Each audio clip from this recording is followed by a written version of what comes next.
할렐루야, 다 함께하는 교회의 허일성 목사입니다. 한 주간 잘 지내셨습니까? 이번 과에서는 죄의 문제를 다루고 그 죄의 문제를 해결하고자 합니다.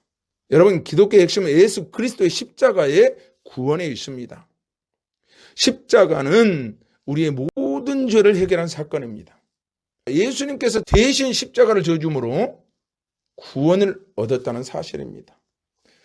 그리스도인의 본질적인 고백은 죄인인 우리가 예수님께서 대신 십자가를 져줌으로 말미암아 구원을 얻었다는 사실입니다.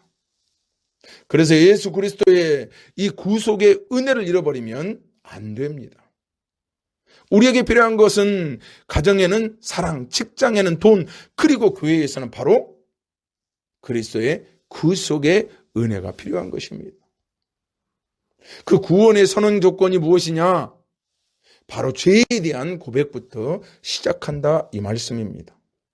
믿음의 첫걸음도 그래서 죄에 대한 고백부터 시작되는 것입니다. 사도행전 16장 31절 말씀해 보니까 이르되 주 예수를 믿으라, 그리하면 너와 내 집이 구원을 받으리라. 아멘. 베드로 사도는 삐뚤어진 패역한 세대에서 구원을 받으라고 사도행전 16장 31절 말씀으로 오늘 우리에게도 권면하고 있는 것입니다. 여러분 언제 그리스도인인가요? 주일날입니까? 아니면 기독교는 우대 공고가 붙어있는 입사 서류를 낼 때입니까? 아니면 내가 다른 사람에게 착한 사람이라고 인정받고 싶을 그때의 그리스도인입니까? 아니면 지긋지긋한 제사를 지내기 싫을 그때의 그리스도인입니까?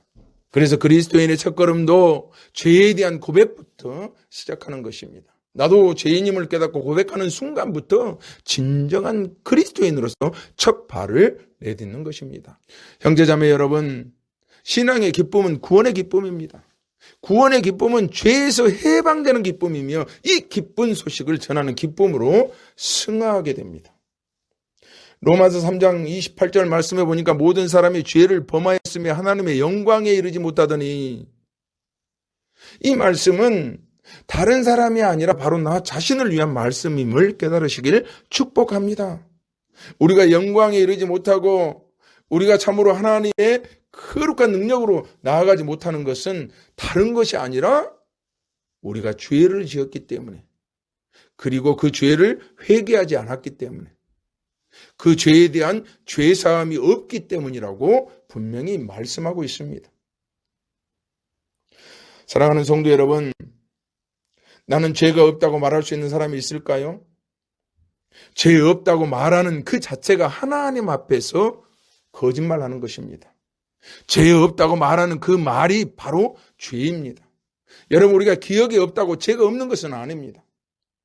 어떤 사람은 자기는 다른 사람보다 더 착하게 살았고 이렇다 할 만한 죄를 지은 기억이 없다고 말합니다. 그러나 여러분, 우리가 야외에 나가려고 할 때 제일 곤란한 날씨는 어정쩡한 날씨가 아니겠습니까? 비가 올 것도 같고 햇빛이 들 것도 같고, 그래서 소풍 가는 사람으로 하여금 우산을 들고 갈까, 수영복을 가지고 갈까 망설이게 하기 때문에 그렇습니다. 아예 시커먼 구름이 하늘에 가득 차 있다면 계획을 다음으로 미룰 수도 있겠는데 말입니다.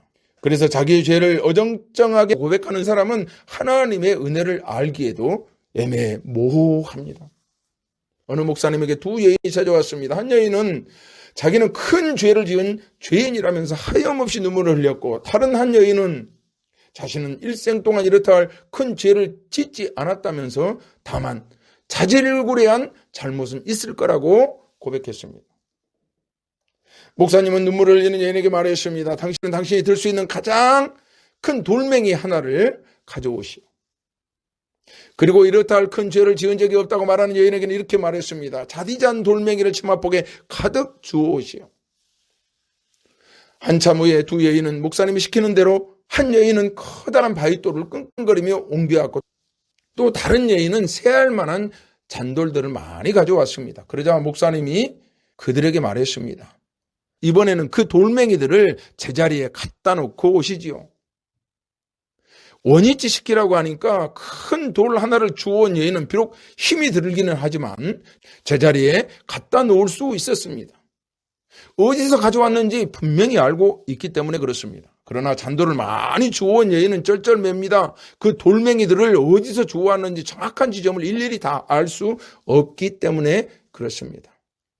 하나님께 죄 지은 죄도 바로 그런 것입니다.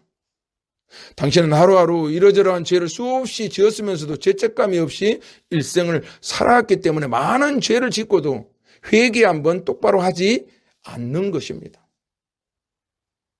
그러나 이 자매는 큰 죄를 지었지만 이렇게 통회하고 자복하고 있으니 하나님의 용서하시는 은총이 함께 하실 것입니다. 그리고 그 큰 죄를 지은 여인을 위해 기도해 주었다고 합니다. 바로 톨스토이의 작품 인생 독본에 나오는 이야기입니다. 요한일서 8절부터 9절 말씀해 보면 만일 우리가 죄 없다고 말하면 스스로 속이고 또 진리가 우리 속에 있지 아니할 것이요 만일 우리가 범죄하지 아니하였다 하면 하나님을 거짓말하는 이로 만드는 것이니 또한 그 말씀이 우리 속에 있지 아니하니라. 아멘. 사랑하는 성도 여러분, 사람의 법은 사람의 손을 묶지만 하나님의 법은 사람의 마음을 묶습니다. 누구나 사람에게는 양심이 있습니다. 성경에 나타난 이 양심의 심판들을 보면 야복강가의 이 야곱의 기도를 보면 알 수가 있습니다. 창세기 32장 6절부터 8절 말씀에 보면 야곱이 고향에 돌아왔는데 이제 그의 종들이 주인의 형 에서가 400명이나 거느리고 주인을 만나러 온다고 얘기했습니다. 그러자 7절 말씀에 보니까 야곱이 심히 두려워서 답답하여 자기와 함께한 동행자와 양과 소와 낙타를 두 떼로 나누고 이렇게 이야기하는 것입니다. 와서 한 떼를 치면 남은 한 떼는 피하라. 형 에서가 오는데 그는 생각하기를 자기의 죄 때문에 양심의 가책 때문에 자기를 치러 온다고 생각한 거예요. 그래서 그는 형 에서를 기쁨으로 맞이할 준비를 하지 못하고 도망칠 준비부터 하게 되는 거예요. 이게 바로 지은 죄에 대한 양심의 심판인 것입니다. 또한 요셉의 형들이 있습니다. 창세기 42장 21절 말씀해 보니까 요셉의 형들은 질투 때문에 동생을 죽이려다가 상인들에게 요셉을 종으로 팔고 아버지 야곱에게는 들짐승이 죽였다고 거짓말했습니다. 그렇게 끝난 것 같았지만 이제 이스라엘 땅에 가뭄이 들고 그들이 곡식을 구하러 애굽 땅에 가는데 죽은 줄만 알았던 동생 요셉이 애굽의 총리로 있는 것입니다. 그러나 그들은 알지 못했지만 아우인 요셉은 그들을 알고 있었어요. 그래서 그들을 시험하려고 애들 혹시 염탐꾼이 아니냐. 그런데 그들이 깜짝 놀라며 괴로워합니다. 어떻게 괴로워하느냐? 이들이 서로 말하되 우리가 아우의 일로 요셉의 일로 말미암아 범죄하였도다. 그가 우리에게 살려달라고 애걸할 때 그의 마음, 그의 괴로움을 보고도 듣지 아니하였으므로 오늘 우리에게 이 괴로움이 오는 것이다. 여러분, 우리는 죄 짓고는 못 사는 것입니다. 또한 세례 요한을 죽인 이 헤롯을 보세요. 자존심 때문에 선지자 세례 요한을 죽이면 안 된다 생각했지만 죽였어요. 예수 이름이 온 땅에 드러난 그 소문을 듣고 헤롯 왕이 생각하기를 세례 요한이 죽은 자 가운데 다시 살아났다. 세례 요한이 다시 살아났다고 오해하는 헤롯. 사람은 죄 짓고는 못 사는 법입니다. 왜 그렇습니까? 이런 양심의 가책 때문에 그런 것입니다. 이처럼 성경은 죄를 집요하게 강조하고 파헤칩니다. 그래서 결국 시인하게 합니다. 왜 그렇습니까? 죄에 대한 시인이 구원의 절대적인 조건이기 때문에 그렇습니다. 로마서 2장 15절 말씀해 보니까 이런 이들은 그 양심이 증거가 되어 생각들이 서로 혹은 고발하여 혹은 변명하여 그 마음에 새긴 율법의 행위를 나타내느니라. 아멘. 시편 51편 3절부터 5절 말씀해 보면 물은 나는 내 죄가를 아오니 내 죄가 항상 내 앞에 있나이다. 내가 주께만 범죄하여 주의 목전에 악을 행하였사오니 주께서 말씀하실 때 의로우시다 하고 주께서 심판하실 때 순전하시다 하리이다. 내가 죄악 중에 출생하였으며 어머니가 죄 중에 나를 잉태하였나이다. 아멘. 물은 나는 내 죄가를 아오니 내 죄가 항상 내 앞에 있나이다. 이 고백으로 우리 모두의 구원이 시작되는 것입니다. 여러분, 죄에는 상대성이 없어요. 죄보다는 내가 죄를 덜 졌어. 죄에 대해서 어정쩡하게 알면 은혜에 대해서도 어정쩡하게 알 수밖에 없습니다. 사랑하는 성도 여러분, 큰 죄를 범하기 쉽습니까? 아니면 작은 죄를 범하기 쉽습니까? 큰 돌을 가져온 사람은 그 위치를 알지만 작은 돌을 가져온 사람은 돌의 위치를 알지 못합니다.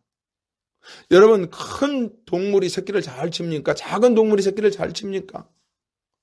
여러분, 고래와 같이 큰 동물은 새끼를 많이 낳지 않습니다. 그러나 쥐와 같이 작은 동물들은 새끼를 많이 낳습니다. 죄도 마찬가지입니다. 죄인지 모르고 자꾸 죄 짓고 이 정도쯤에 하는 생각에 반복해서 죄를 짓게 되는 것입니다. 여러분, 살인이나 간음죄는 쉽게 짓지 않아요. 그런데 시기, 질투, 원망, 불평은 쉽게 짓습니다. 사랑하는 성도 여러분, 성령이 임하여야 믿음의 능력이 나타나 죄를 분별하고 죄를 짓지 않고 사랑하고 회복하고 치유할 수 있는 것입니다.